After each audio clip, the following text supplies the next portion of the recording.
Hello, everyone. I welcome you all to the episode 17 of Chats with Purpose, a series of conversations I launched at the outbreak of COVID 19 when we were all riddled with questions about the future of everything. So, we thought that it was best that we pose our questions to the field experts and share their insights with everyone else. Now, I believe that creative spark is at the heart of every remarkable achievement that leaves a mark in the footprints of time and leaves us starstruck, if only for a moment. To unravel the sweet puzzle of this creative force, we have invited Hafsa and Tasbi today to share with us what it truly means to channel your creative forces into a successful business. So, very enthusiastic about inviting over Hafsa and Tasbi and a bit about their introductions. So, Hafsa Zubairi is the founding partner and creative head of Sphere Jewels, and Hafsa has used her experience in the corporate sector, ICI, higher education at Habib University, to create a dynamic strategy that will differentiate their jewelry from the rest of the players in the industry. As far as Tasbih is concerned, after having worked in SEO business development in Canada, as well as a research associate at IRD, Tasbih infused her passion for analytics and her love for jewelry, looking to expand and scale up what started out as a passion project between two friends. So it's lovely to have you on board today, Hafsa and Tasbih. Thank you so much. Thank you. It's lovely to be here. I've been following your brand since some time, and I've seen how the two of you have evolved and truly channeled your creative energy into a wonderful business strategy and become something which all of us, especially all of us ladies, like really cherish. So my first question to you for today is that what was your inspiration behind Sphere, and how did you get started in the journey and in the field? So I guess we could start with how we met in Canada first, but we really connected after we moved back from Canada. Surprisingly, even though we both went to U of T we went to the same university, but yeah, we basically both really like jewelry, and that's like we became closer because like we bonded sort of over that sort of passion that we had. Yeah. And then when we moved back, I guess we noticed like a serious lack of jewelry in Pakistan when it came to, like, let's say the mid-market sort of not like something more unique than the stuff you see in the market already, right? So we had like more traditional jewelry available. We had like the big jewel houses that have sort of been around for years, and we found a lot of similar but expensive, more like wedding appropriate pieces, but we couldn't really find anything for like everyday wear as such, right? Yeah. So essentially, it's basically there was a mid market which they didn't want to buy like real gold, and they were happy to buy something that was beautiful, even in silver or something gold unique, just something more for maybe every day or like parties, just not actual gold that like our parents have been passing down generation. So I guess once we noticed that there's a lack of this, so first we complained about it. Obviously, we're like, "हाँ यहाँ तो jewelry ऐसी अच्छी मिलती नहीं है, Canada से लेनी पड़ेगी, etc."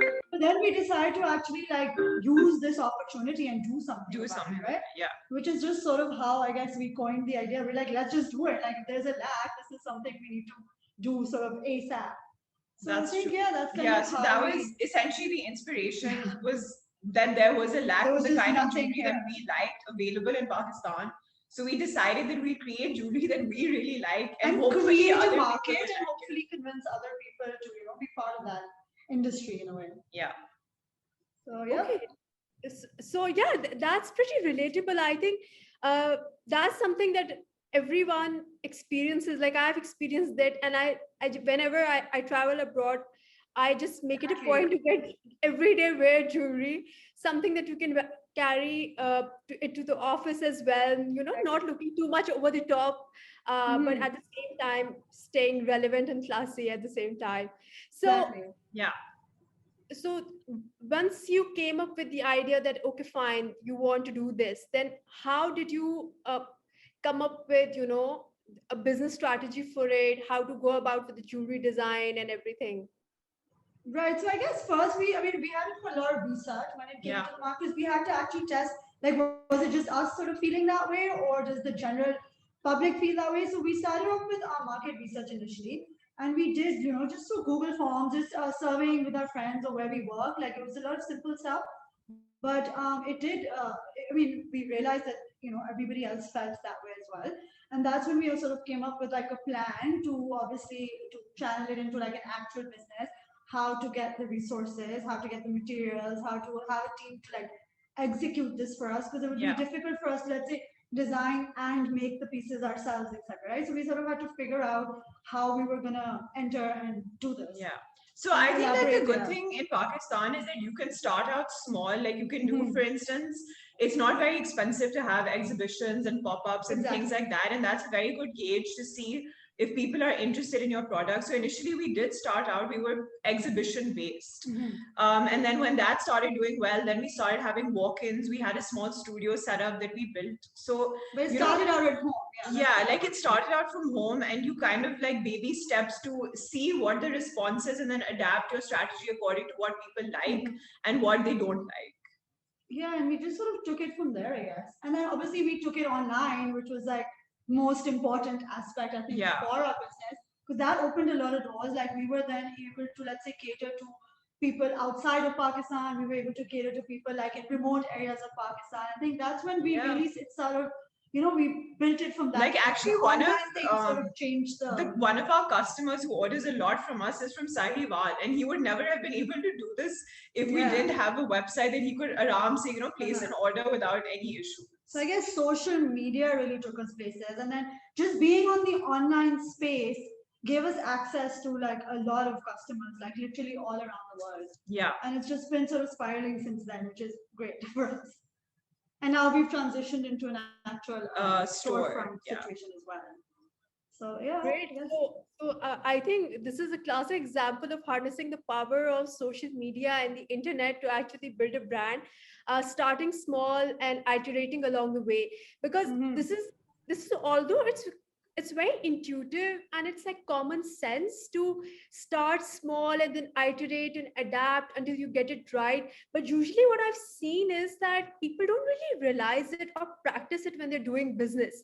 So they start out big, they started really, really big, they invest a lot and they think that they've come up with the perfect product. And when obviously it's unmatched to the needs of the market or it doesn't go along with market expectations, then they're like, why did it not work out to begin with? So I think the product part is just like a tiny part. Yeah, but see, even like as we said before, like we realized so many things about the pieces themselves and what kind of pieces work and what don't work, and you can only really do that with trial and error. So if we had just gone all out, rather than doing some research before launching a product, it probably wouldn't have continuous done as well. Research. It's still ongoing. Like, I feel like that's something that never stops. Like the ongoing research, interacting with consumers, figuring out sort of what they want. So it's been ongoing this whole time. Great. And how do you come up with the designs of your jewelry pieces? What's your creative journey look like?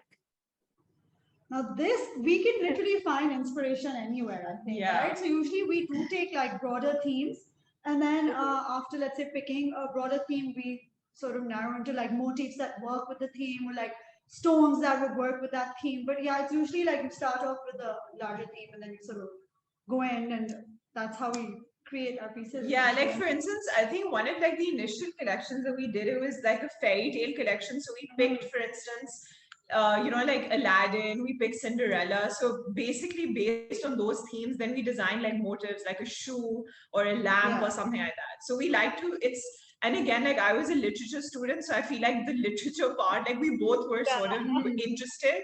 So it comes in, but it's actually interesting because I feel that having a story helps connect better with the people that you're selling to. Because, now I think people, they want to buy something that has a meaning to it rather than just, like, oh, like a gold hoop. Like they want a gold hoop with a story that behind signifies something, or that, exactly. So just a story behind each piece, a story behind the collection is something that really works for us. It helps connect us to the customer. And I think that once again reminds us of the importance of literature and, staying connected to literature in our lives as well, because the power of narrative is really important. Exactly. So you need to stay connected to that narrative, because in the daily ongoings of life, it's so easy to, forget to spell out the nuances or the meaning of whatever you're doing, it's very easy to like lose yourself in the hustle and bustle of every day. The hustle and For bustle of sure. everything. Yeah, you have to sort of pull back and like reconnect to, why Yeah. this started or, the meaning of everything. Yeah, like, but that's actually interesting. But I feel like narrative based things will sell better than something that is just something that's, you've launched it like with all of this, ki ye hai, wo hai, but what is the story behind it? Like, what is the reason that it exists essentially? Is what people want to know. Yeah. And that's how they buy. That's true. So, okay, after that, how did you go ahead with the idea of actually having a brick and mortar store? Like, why did you come up with it? Why did you feel the need for it? And how did the journey look like? Do you want to take this? I guess Yeah. it started with we'd already sort of established a base online, and then I think we decided to interact with the consumers more over social media. So that's something we Yeah. realized over social media that there could be a need for a store where people actually want to see the pieces and try on the pieces. So we've Yeah. done a couple of polls on our Instagram and on our social media feeds, and we actually got feedback from actual customers who were like, we are really interested in this, but we we are want to see unable it. to try it because sometimes we order the piece and we don't realize how big it is or how small it is. And if you're wearing it to a wedding, it's too difficult for us to exchange it last minute. So that was, I think, based mostly on feedback from our customers, Yeah. right? Because this is an age where you don't you see people shifting from like the brick and mortar to online. But I think because we'd already established an online system, Yeah. we realized that certain customers did want to come see the pieces like in actual like physicality and just come and try them on. So that is where I think we did listen to our Because customers. it's interesting because I think that like brick and mortar stores worldwide, they're kind of receding. They're not as, popular. But I think in Pakistan, Pakistan they are specifically. still popular because over here it's an activity to go shopping with your friends. Like, Eid ke baad Chand Raat pe everyone wants to get out and go and pick up jewelry and bags. So that section of the market you're missing out on Yeah, which when we you were don't missing have out. a brick and mortar store. And maybe people aren't as technology savvy as they are in other parts of the Yeah. world. Let's say the slightly older population, the one who's not entirely comfortable with Online paying shopping. online and like using a credit card online. We have a lot of customers who they didn't make, they had their sort of they hesitated when it came to like putting their credit card details in on the website or paying online. So I think this was made for like a different segment of the market. Yeah. And then we only realized that once like customers told us and like when we had surveys online, etc., to just gauge whether this is a direction we should take or not. And it's worked out pretty well for us, thankfully. Like, yeah, I mean, we basically Pretty store recently. we opened in COVID, so it was Yeah. like really a roller coaster because we were like, we don't know what's gonna happen, but I think it's also things are slowly opening up. So it was maybe the right time to open a store because people are also slowly getting back to routine and like, life. out of there. So that's very true that in Pakistan, obviously shopping is a physical activity, and opening a brick and mortar store means that you are tapping into other unexplored avenues of the market, which were previously like untapped. So that's very true, and I think that's one insight. I think a lot of B2C businesses are also like working on too. But वही बात है online का fashion or trend, especially in COVID times, बहुत ज़्यादा हो गया है. So sometimes it's very easy to like lose sight of that. So your journey to open the brick and mortar store, it started during COVID. Were there any specific challenges that you face apart from COVID in terms of, the management team, operations, and, setting the entire thing up and all of that? And if yes, how did you tackle them? So I think one thing that was hard, I mean, the issue was actually just logistics because like resources as well. Yeah, like everything was shutting, I think at 6 o'clock. So and I think for a while you couldn't do anything. So we just kind of had to work around that. And also the problem is, again, there's no face to face. So you can't meet people. Like even with our architect, like we hired her online, like with a Zoom meeting. So it took some getting used to. It took some getting used like, to, yeah. Virtually for something physical, but I think we got through it eventually. Yeah. And everybody did get more efficient with working online, etc. So I think we figured it out towards the end. Yeah, and I think even procurement was a problem because a lot of the markets were shut, so a lot of the materials and things that we needed, we weren't. It was just that it was a longer process than it would have been. But I think the great thing about COVID is that we've all realized that we're resilient and the like we're able to adapt. Yeah, like you can adapt to any sort of Like a problems changing or landscape, situation. and then we're able to think quicker on our feet as well. I think we've been Yeah. able to overcome whatever challenges COVID through. Yeah. And I think, when you were saying about the online businesses, we had an advantage in that we were primarily already an online business. So for us, the transition was not from a brick and mortar to online. It was a reverse, because a lot of, I think, big businesses that weren't focused on the online sector, they would have suffered because when the lockdown was going on, you could really only buy online. So for us, they tried to it was like a reverse switch learning everything onto process. online, but luckily our online was already sort of established and functioning, so it was easier for us to make the switch into an actual physical store. Yeah. Worked out well. Thankfully. Great. That's remarkable. So, what are your thoughts regarding the changing face of fashion in Pakistan, especially fast fashion? If you like compare it with the 90s, how has fashion evolved, and how do you make sure that your jewelry designs are relevant with that? So I guess for us, we made sure that we were innovating constantly. Like, I mean, Yeah. initially, I think when we started out, we were off that mindset. Like, I mean, we're drawing from actual experience, but we're like, okay, we spent so much time and effort into like making this one collection that we just want to, sell it a lot as much as we can. But then we realized, obviously, we had to shift out of that mindset. That's not something we should be sticking to because everything is evolving and you sort of need to keep up with the times and evolve with your consumers. You need to figure out what changes they want to see. So I think we were careful to innovate not just the product, but also the way we present the product. So Yeah. we use the power of social media again when it came to that to portray our product in different ways. So it could appeal to different people. But let's say what was relevant, like campaigns relevant to let's say Women's Day or like just stuff that was relevant in the world and presenting our products differently. Yeah. But we also like innovated our own products by adding stuff. Let's say there was a new trend of like personalizing your jewelry. So that's something we picked up on. Our customers also asked for like ways to personalize jewelry. So we sort of you want to talk about the bracelet bar? How we So we came up with this concept called the bracelet bar, which is essentially that you can pick your own charms and add them to, a bracelet. So it's more personalized. Yeah. And that's something that like in America and stuff, like this is very big, like personalization. And this was a new Yeah. trend that we sort of picked up on, like in the fashion world, like personalization of whatever that is that you're wearing Yeah. or buying is important.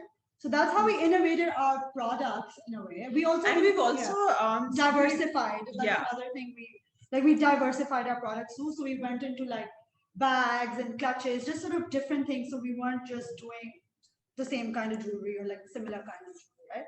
So I guess innovation and Yeah. diversification of our products over time. Plus, because social I media. think there needs to be a balance because you also don't want to create like you don't want to have a collection every month because also it loses kind of it's a difficult process to design and to get the piece out. So how Tasvi was saying, it's just about finding, a lot of people like they have a short memory span in terms of, like they'll forget that, ye collection was launched last month, etc. So it's like you bring back and you innovate the way in which you present your products. Yeah. Or you modify the product itself. Yeah. It's more like, we in business schools, we talk a lot about innovation and, how you need trendsetter and so on and so forth. But this is, I think, a classic example of seeing innovation in practice. It's like your mantra that, you think about it, you do it, and you actually deliver on the agenda rather than just like talking about it. So I think for everyone who's like listening, this is a great lesson about how to actually keep up with the practice of innovating and making it your regular or your day-to-day mantra. Yeah. Exactly. And like just keeping up with the trends abroad, keeping up with like worldwide and whatever is relevant, whatever is happening, and applying it to your product lines and whatever it is that you're doing. Because I think initially we were like our business strategy was more reactive in that we were sort of reacting to things that were happening. But the more you expand and the bigger you get, it becomes preemptive. You start to think that what will people like? So that it's easier to shift stay a is very step ahead important. now. Yeah.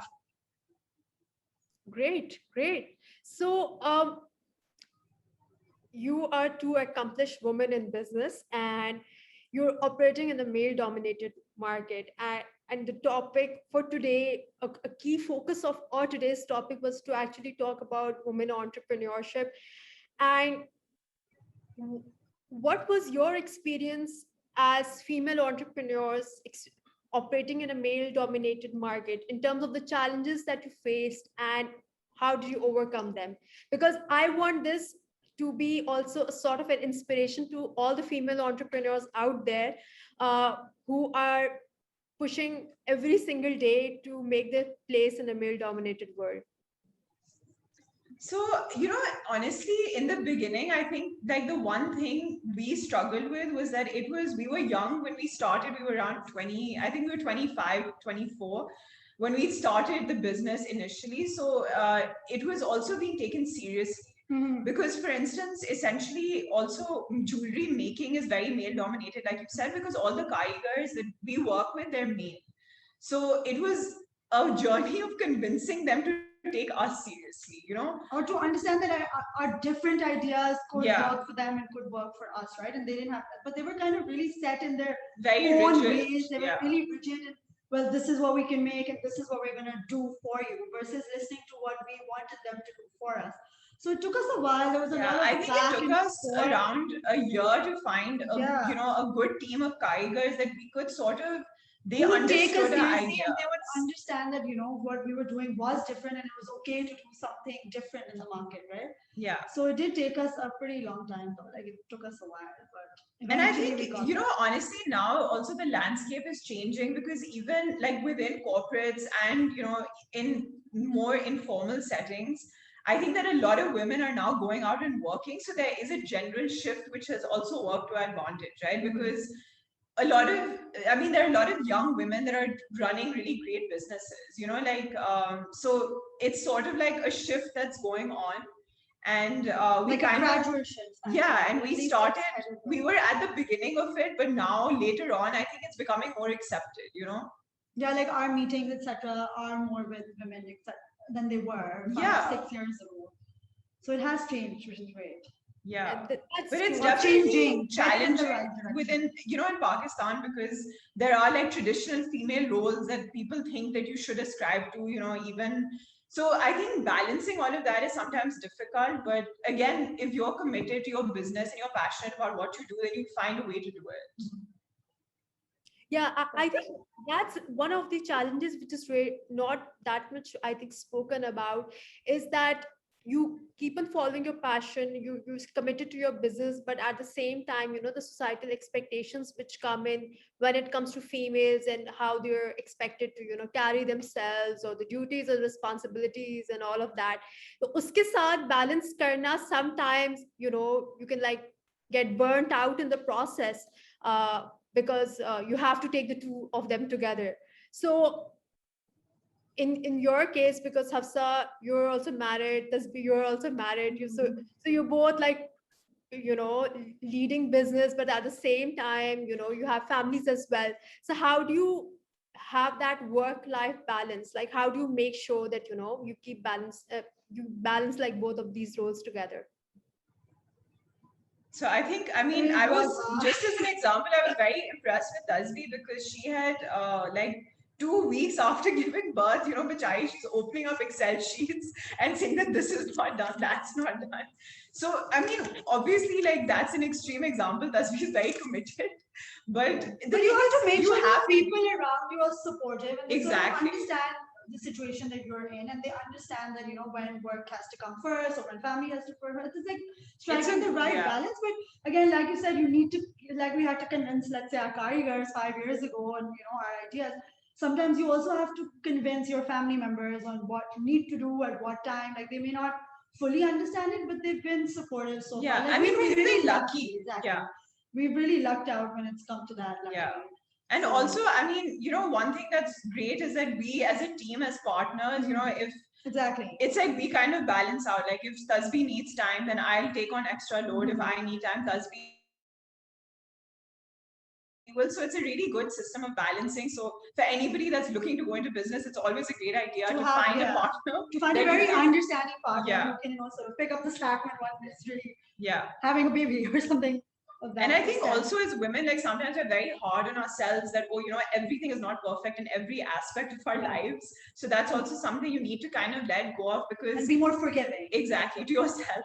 That's really important. Yeah, so it also means that you take out more time for like self-care and giving yourself that space to like calm down, because as a female entrepreneur myself, I know I have a tendency to be over perfectionist and really meticulous at times, and and then I have to remind myself to like pause and take a deep breath, and it's all going to be okay and everything's gonna work out. So yeah, I think that's really important. But women are resilient, and I think they can like really really push something when they're determined to make something happen. So I believe that that's a great thing, and the two of you are a great example of that. um, so when it comes to brand building, my next question to you would be that what does it really take to start your own brand? Like a lot of people have ideas. I keep on running into people who are talking about ideas about this can happen and that can happen, but a few of them can actually translate that creative idea into a business strategy. So what are your thoughts on that? So the most important thing I think with brand building is that you yourself need to know what your brand identity is, and keep it consistent. Exactly, like it needs to be consistent, because I think sometimes even when you're buying something, like you're looking, if you go to a particular brand, you're looking to buy that one thing. So whatever their ethos is, you resonate with that.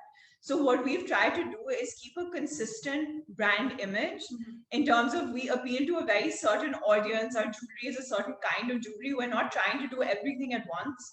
We have a very fixed brand identity and we stick to that. So I think, and it reflects in, let's say, our packaging. It reflects in like all the social media channels we're using. So the kind of content we're putting out there is also, everything adds to that brand identity that you've been building. And then obviously it translates to our store as well. So I think it just, you have to be consistent on sort of all fronts. And that's something we've tried to do over the past few years, and like be true to ourselves as well.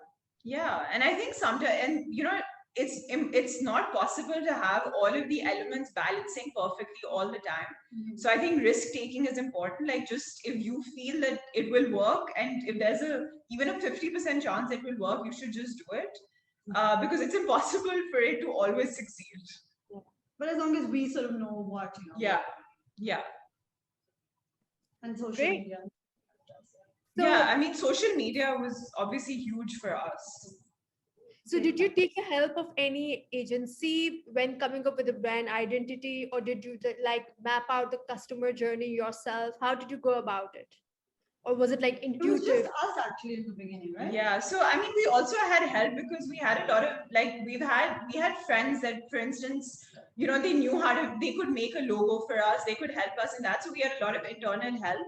But we ourselves knew what we wanted the brand identity to be, so we stuck like since the beginning, and we just sort of stuck to that. I mean, we've engaged agencies now, but they don't help us in the creatives, because I think in-house creatives, I mean, it's very hard to recreate those with the help of an agency that may or may not understand what your objective is. So I think that did really help us to keep all our creatives and content creation in-house. In-house. So it doesn't get lost in translation. So that's something we've strictly kept in-house. It's not something we've given out at all. And I think that has really helped our brand identity. Like, everybody can associate us with. Yeah, as in, I think the greatest compliment for us is if somebody sees our piece and they're like, oh, that's Isfir. Like, you know that you've done your job. If people can look at a piece and know that it is Isfir. And recognize it. Yeah, and actually it takes a lot of effort to make that happen, because behind the scenes you have to like tie up a lot of scattered elements together. You have to weave them together to produce that consistency. So when we look at it, we don't really know what's gone behind the scenes, but I think that's another lesson for everyone who's like in the early stages of trying to build a brand, to maintain that consistent brand identity, to be true to your heart, and whatever your intentions are with that brand, it should like reflect all along the way. And as Tasbih said, it shouldn't get like lost in translation. So now here's my personal question for both of you. So you can like take turns in answering that. So if you just had one day and you could do anything that you wanted absolutely without any guilt, what would you do? If I had one, and we could do anything we wanted without any guilt. Honestly, I would just read a book all day. Like it's an extremely boring answer, but I would just lie on my bed and read a book all day without, having to feel guilty that, oh, I have to like spend time here, do work here. I would just read a book. Yeah, I feel like I would just like hop on a plane and just whatever, the first flight, wherever it takes me, just for the day. Like travel, just like get out Travel. and Travel, explore, Yeah. without worrying about the business or the family or anything. Yeah. great. So Hafsa and Tasbih, it was lovely having both of you. And with that, we will end our